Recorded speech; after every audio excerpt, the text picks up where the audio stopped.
Breaking news, another train derailment in Ohio, Norfolk Southern again, and this time it must be pretty damn bad because residents are ordered to shelter in place and stay where they're at. Status Quo had some really good story work on the East Palestine incident, and I gotta say, it's worse than I thought because what they were saying is the chemicals that are produced by burning that stuff, they're some of the most deadly known chemicals to man, and you could have problems just 1 part per trillion.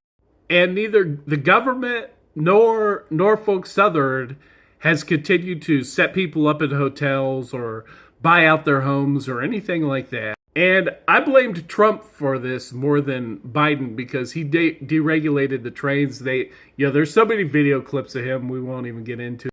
But now it really is on Buttigieg and Biden because it's like, what'd they do to prevent the next thing? Obviously nothing. After all the Republicans complaining, I would think there would be a lot of pressure on them to approve some sort of new regulations or whatever we need to avoid these train wrecks. The one in East Palestine, they were also saying that that was caused by a train bearing. Now, bearing is something you can hear it when it's going down the tracks when there's a bad bearing.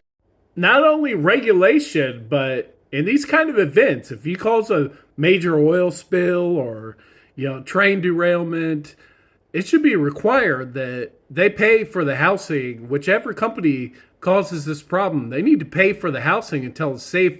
I heard these stories on Status Quo of people going back. They just don't have the resources. They're living right by this river and everything that has some of the most dangerous toxins in the world, in the world in it. I played one little excerpt from Trump's new plan here. Now, one thing that is close to a good idea in his list of bullet points here. This number one, depending how they're doing it, this could be something. I mean, the government should have emergency places where people could go to live in these kind of events because they're going to keep happening more and more between the hurricanes and more trains and everything else.